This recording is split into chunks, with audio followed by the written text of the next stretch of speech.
Daily. Taste the Daily.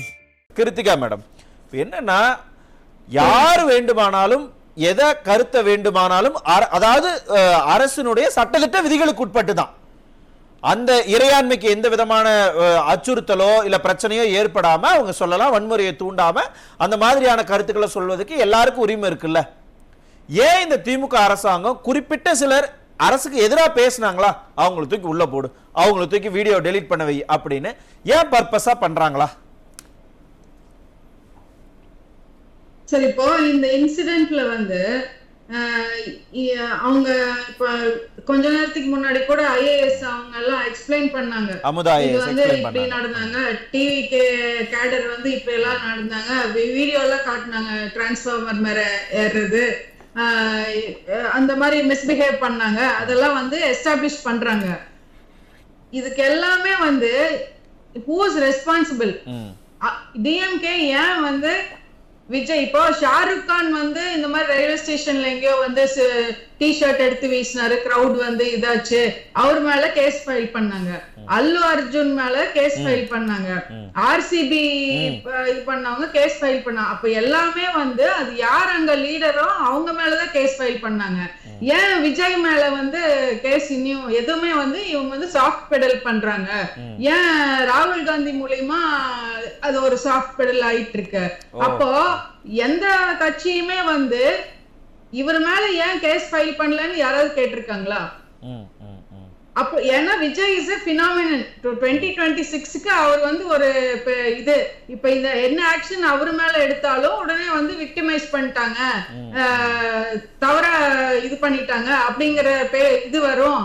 அவருக்கு அனுதாபம் போயிருங்கிறதால இந்த திமுக அரசாங்கம் அதை பண்ணாம இருக்காங்கன்னு சொல்ல வரீங்க. அப்ப நீங்க வந்து அக்யூஸ் பண்றீங்க, அவங்க இப்படி பண்ணாங்க அப்படி பண்ணாங்க. அப்ப ஹூ இஸ் ரெஸ்பான்சிபிள்? நீங்க ஏன் லேட்டா வரீங்க? நீங்க ஏன் போலீஸ்? புரியுது மேடம். இப்ப நீங்க கேக்குற கேள்விக்கு நான் அடுத்து வரேன். இப்ப என்னன்னா அந்த who is responsible, what happen அப்படிங்கிற அந்த கேள்விகள்லாம் இருக்குல்ல, அந்த கேள்விகளை கூட யாரும் கேட்க கூடாதுன்னு ஏன் இவங்க தடுக்கிறாங்க? ஏன் தடுக்கிறாங்கன்னா அது இன்னைக்கு நிலைமை அப்படிதான் இருக்கு. இன்னைக்கு நாங்கெல்லாம் பேசிட்டு இருக்கோம், எங்க மேல கூட ஏதாவது வந்துருமோ அப்படிங்கிற ஒரு பயத்துலதான் பேசுறோம், அச்சத்துலதான் பேச வேண்டிய. அப்ப இந்த பயத்தை கொடுக்கணும், அதுதான் திமுகவோட ஒன்லி மோட்டோவா, அப்ஜெக்டிவா? கண்டிப்பா பயமா தான் இருக்கு. ஏன்னா இப்ப வந்து ஒரு பப்ளிக் வந்து பேசுறாங்க, ஒரு யூடியூபர் வந்து அதை வந்து கலெக்ட் பண்ணி அவர் வந்து தானா வந்து நரேட்டிவ்ஸ் வந்து செட் பண்ணல, யாரோ சொன்னது அடிப்படையில தான் அவர் வந்து ஃபைல் பண்றாரு, அவரை வந்து அரெஸ்ட் பண்றாங்க. அப்படின்னா அப்ப பத்திரிகை சுதந்திரம் என்பது அவங்களுக்கு சாதகமா இருந்தா பத்திரிகை சுதந்திரம் ஓகே, மற்றபடிக்கு ஒரு மாற்று கருத்து சொன்னா அது வந்து பத்திரிகை சுதந்திரம் வந்து இல்ல அப்படிங்கிறது ஒரு ப்ரூவன் இதுதானே தமிழ்நாட்டுல நம்ம வந்து பாத்துட்டு தான் இருக்கோம் லைனா. சோ இது வந்து ஒரு ப்ரூவன் இது வந்து மக்களும் ஏத்துக்கிட்டாங்க, எல்லாரும் ஏத்துக்கிட்டாங்க, சிறைக்கு போறாங்க வர்றாங்க. இது வந்து யாரும் எதுவும் மாத்த முடியலையே, இதுதான் இது வந்து எழுதப்படாத விதி. ஆனா நீங்க சொல்ற மாதிரி இப்ப நீங்க சொல்றீங்க இல்லையா, இப்ப எங்களுக்கே பேசுறதுக்கு பயமா இருக்கு அப்படின்னா அப்ப தமிழகம் முழுக்க இந்த பேச்ச கண்ட்ரோலுக்கு கொண்டு வரணும் அப்படிங்கிறதுக்காக இப்படி ஒரு நடவடிக்கை திமுக எடுக்கிறாங்களா, இல்ல திமுகவுக்கு எதிரான பேச்சை மட்டும் கட் பண்ணணும் அப்படிங்கறது இவங்க நோக்கம்? கண்டிப்பா இப்ப எலெக்ஷன் டைம் நெருங்கிடுச்சு, அரசுக்கு ஏன்னா 3 ஐஏஎஸ் 4 ஐஏஎஸ் டிஜிபி எல்லாரும் சேர்ந்து உட்கார்ந்து பிரஸ் மீட் கொடுக்குறாங்க அப்படின்னா அப்ப வந்து வாட் இஸ் த நெசசிட்டி? அவங்க எதிர்கட்சி தலைவர் கூட கேட்டிருக்காருல்ல, இது வந்து மக்களால் தேர்ந்தெடுக்கப்பட்டவர்கள் தான் வந்து பதில் இது ஆன்சர் பண்ணணும், அதை விட்டுட்டு ஆபீசர்ஸை விட்டு நீங்க பண்ண வைக்கிறீங்க, இந்த மாதிரி ஒன் உமன் கமிஷன் அதுல போயிட்டு இருக்கீங்க அப்படின்னா இது வந்து ஒரு என்ன சொல்றதுங்க, ஒரு 2 நாள் கழிச்சு எல்லாம் மறந்துடுவாங்க, ஒரு 1 வீக் கழிச்சு இது வந்து அப்படியே வேற டாபிக் ஏதாவது வந்துடும், இது வந்து சைட்லைன் ஆயிக்கணும் அப்படிங்கிறதுக்காக இது வந்து அப்படியே சாஃப்ட் பெடல் பண்ணி கொண்டு போறாங்க. பட் ஆனா உண்மையான ஜஸ்டிஸ் கிடைச்சிருக்கா? அந்த 41 பேருக்கு உண்மை, அதாவது சட்டம் வந்து எல்லாத்துக்கும் பொதுவானது கிடையாதுங்க சார். இங்க வந்து வீக்கா இருக்கிறவங்களுக்கு ஒரு சட்டமும் ஸ்ட்ராங்கா பவர்ஃபுல்லா இருக்கிறவங்களுக்கு ஒரு சட்டமும் தான் இருந்துட்டு இருக்கு. அப்போ நியாயம்ங்கிறது எங்க கிடைக்கும்? இப்ப இது யாருதான் ரெஸ்பான்சிபிள்? இது யாரு பிக்ஸ் பண்ணிருக்கீங்க? நீங்க போலீஸ பிக்ஸ் பண்ணிருக்கீங்க, கவர்மெண்ட் சரி பிக்ஸ் பண்ணிருக்கீங்களா? இல்ல டிவிகே வந்து 2வது லைன் லீடர்ஸ் மேலதான் நீங்க ஆக்ஷன் எடுத்திருக்கீங்க. ஆனா இன்னொரு முக்கியமான விஷயம் இந்த இடத்துல நம்ம பொதுவாக இருக்கக்கூடிய அந்த கண்ணோட்டத்துல பார்த்தோம் அப்படின்னா, ஒருவேளை இளைஞர்கள் வந்து அதிகமான அளவுல தான் இங்க இந்த இதுல அதிகமா பாதிக்கப்பட்டது. இந்த 41 பேர்ல அதிகம் இளைஞர்கள் தான். சோ அந்த மாதிரி ஏதாவது கலகம் ஏதாவது ஏற்பட்டுருமோ, அதை நம்ம கட்டுக்குள்ள வச்சிருக்கணுங்கிறதுக்காக ஒரு கண்ட்ரோல்ல இந்த அரசாங்கம் பண்ணுது அப்படிங்கிற கண்ணோட்டம் ஏன் வரல? இல்லைங்க, அவங்களுக்கு வந்து கெட்ட பேர் வரக்கூடாது அப்படிங்கறதுலதான் அவங்க ரொம்ப ரொம்ப கேர்ஃபுல்லா ஹேண்டில் இருக்கிறாங்க. இதுல வந்து இளைஞர்களோட வாழ்க்கை சம்பந்தப்பட்டதோ இல்ல குழந்தைகள் இறந்திருக்காங்க அவங்களுக்கு சம்பந்தப்பட்டதோ அது வந்து முன்னிறுத்தல. அவங்க வந்து நம்மளுக்கு எப்படி ஒரு சாஃப்டா அப்படியே கொண்டு போய் மூடி மறைச்சு ஒரு நிவாரணம் கொடுத்து அப்படியே இந்த கள்ளசாராய சாவு மாதிரி எப்படி நம்ம வந்து அதை வந்து மறக்கடிக்க முடியுமோ அதுக்கு உண்டான ஸ்டெப்ஸ் வந்து அரசு எடுத்துட்டு இருக்கு. எங்க வேர் லைஸ் தி ஃபெயிலியர்? இப்போ வந்து கோஆர்டினேஷனே இல்லாம போயிருக்கு. டிவிகேக்கும் அரசு கவர்மெண்ட் மிஷினரிக்கும் கோஆர்டினேஷனே இல்லாம போனதுதான் இதோட ப்ராப்ளம்.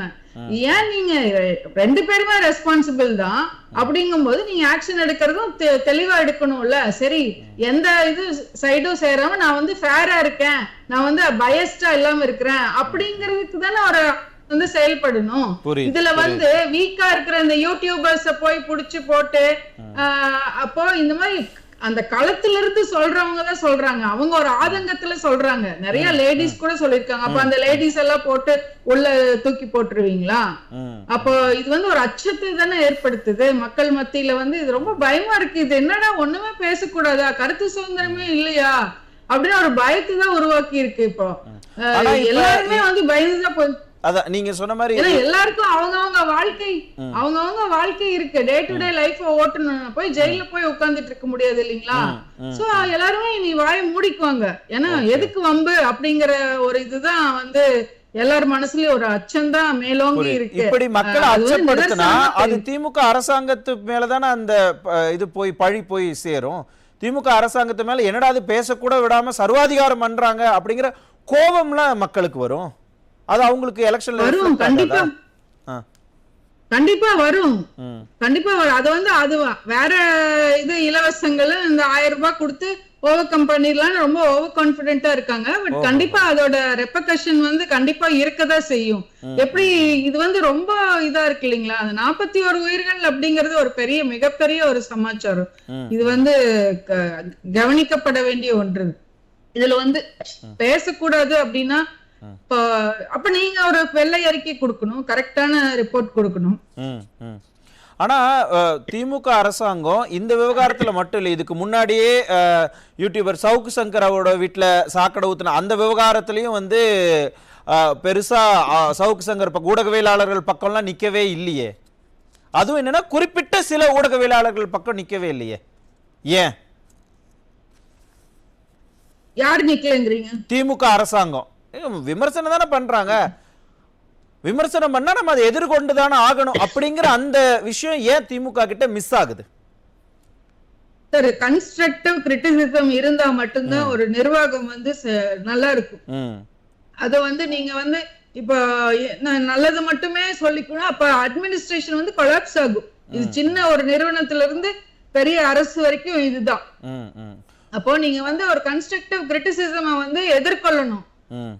தப்பு நடந்திருந்தாலும் அது வந்து திருத்திக்கணும், அடுத்த ஸ்டேஜுக்கு கொண்டு போகணுமே ஒழிஞ்சு இது வந்து அமுத்தி அமுத்தி அமுத்தி என்ன கிடைக்க போகுது? 2 சைடும் யாருக்கும் ஒண்ணும் கிடைக்க போறது இல்ல. அப்போ அந்த மாதிரி ஒரு அரசு தான் நம்மளுக்கு வந்து வேணும் அப்படிங்கறத மக்கள் வந்து ரொம்ப ரொம்ப வெறுத்துட்டாங்க. இதெல்லாம் பார்க்கும்போது சர்வாதிகாரம் இல்லாத ஜனநாயக பூர்வத்துல நடக்கக்கூடிய ஒரு அரசு வேணுங்கிற கட்டத்தை நோக்கி மக்கள் நகர ஆரம்பிச்சிட்டாங்க. அது எப்ப அமையும் அப்படிங்கறத பத்தி சொல்லுங்க. இது ஜனநாயக நாடு. நம்மளுக்கு எல்லாத்துக்கும் நம்மளுக்கு இப்ப மக்கள் என்னங்க சார் பெருசா என்ன எதிர்பார்த்துறாங்க? லா அண்ட் ஆர்டர், ஒரு ஒரு அத்தியாவசியம், ஒரு இதெல்லாம் பேசிக் நீட்ஸ் தான் நம்ம இது பண்ணணும். நம்ம ஒண்ணும் நான் 300 கோடியில வீடு கட்டணும், இல்ல நான் எனக்கு வந்து எல்லா படங்களோட இதுவும் நானே பார்க்கணும், அந்த நானே டிஸ்ட்ரிபியூஷன் எடுக்கணும், நானே பெருசாகணும், என்னோட அபரிதமா சொத்து சேர்க்கணும் அப்படிங்கறது யாரு பண்ணுது? வெகுஜன மக்களுக்கு அந்த மாதிரி எதுவுமே இல்ல. அது கூட நம்மளுக்கு கிடைக்கல அப்படின்னா மக்களுக்கு இப்ப என்ன எங்க போவோம் நாங்களா? கண்டிப்பா இந்த ஏக்கத்துக்கு பின்னாடி இருக்கக்கூடிய தீர்வு என்னங்கறத பத்தி இன்னும் விரிவாக விவாதிக்கலாம். ஒரு கிருத்திகா மேடம், ரொம்ப சுருக்கமா உங்களுடைய இறுதி கருத்து வச்சிருங்க. சார், இன்னைக்கு மாண்புமிகு முதலமைச்சர் சொல்லியிருக்காங்க, கைட்லைன்ஸ் கொண்டு வரோம் அப்படின்னு சொல்லியிருக்காங்க. நேஷனல் டிசாஸ்டர் மேனேஜ்மெண்ட் அத்தாரிட்டின்னு ஒண்ணு இருக்குங்க. அவங்க வந்து 10 வருஷத்துக்கு முன்னாடியே இந்த கைட்லைன்ஸ் எல்லாம் கொண்டு வந்துட்டாங்க. நம்ம ஆபீசர்ஸ்க்கு வந்து இனி அந்த அவேர்னஸ் இல்ல, எதுவுமே சீரியஸா எடுத்துக்கிறது இல்ல. நிர்வாகத்துல வந்து எப்படி நம்ம ஒர்க் பண்ணணும், எப்படி மக்களை ப்ரொடெக்ட் பண்ணணும் அப்படிங்கிற எண்ணம் இருந்தா நம்மளை விட அவங்களுக்கு தெரியும். இந்த நேஷனல் டிசாஸ்டர் மேனேஜ்மெண்ட் அத்தாரிட்டியோட கைட்லைன்ஸ் வந்து ஏற்கனவே இருக்கிறது தான், அதை நம்ம ஃபாலோ பண்ணல. அதுல வந்து எப்படி கிரௌட மேனேஜ் பண்ணுங்கிறதுக்கு கைட்லைன்ஸ் இருக்கு. என்னென்னலாம் எப்படி முதல்ல ஒரு கோஆர்டினேஷன், அதாவது கிரௌட் ஆர்கனைஸ் பண்றவங்க, போலீஸ், இதை போன்ற பல்வேறு துறைகள், இபி, இந்த மாதிரி துறைகள் வந்து எப்படி கோஆர்டினேட்டடா ஒர்க் பண்ணும் அப்படிங்கிறது சொல்லப்பட்டிருக்கு. இதுல வந்து இப்ப வந்து ரியல் டைம் சர்வேலன்ஸ் சொல்லிருக்காங்க. அதுல அதாவது கேமரா வச்சு பாருங்க, ட்ரோன் பாருங்க, இன்னைக்கு ஏஐ வந்துருச்சு. இப்ப கும்பமேளா அதுல எல்லாம் வந்து ஏஐ தான் அடாப்ட் பண்ணிருக்காங்க. நம்ம வந்து எல்லாத்துலயும் முன்னோடி மாநிலம்னு சொல்லிட்டு இருக்கு. நம்ம வந்து இதை வந்து கோட்டை விடலாமா? இது வந்து நம்ம இதெல்லாம் கொண்டு வந்திருக்கணும் ஆல்ரெடி. இப்ப இவ்வளவு கிரௌடு கூடுது அப்படின்னு நான் பட்ட வருத்தமா தெரியுது. இவ்வளவு கிரௌடு வருதுங்கிறது இது வந்து this is not the first time. நிறைய டைம் இந்த மாதிரி ஆயி போச்சு. அப்ப நம்ம அந்த ப்ரிப்பேர்ட்னஸ் வந்து இல்ல. அது வந்து கிராஸ் ஃபெயிலியர். புரியுது. எங்க இது அரசினுடைய தோல்விங்கிறது மக்கள் பேசிடுவாங்களோ அதற்கு முன்னாடி அவங்க வாயை மூடி வைக்கணும் அப்படிங்கிறது தான் இந்த திமுகவோட என்னன்னு சொல்றீங்க. அதுவும் புரியுது. மக்களே அது என்ன அப்படிங்கறத பார்த்து கொண்டு இருக்கிறாங்க. எல்லாமே மக்களுக்கே தெரியும். நம்மளும் பொறுத்து பார்க்கலாம்.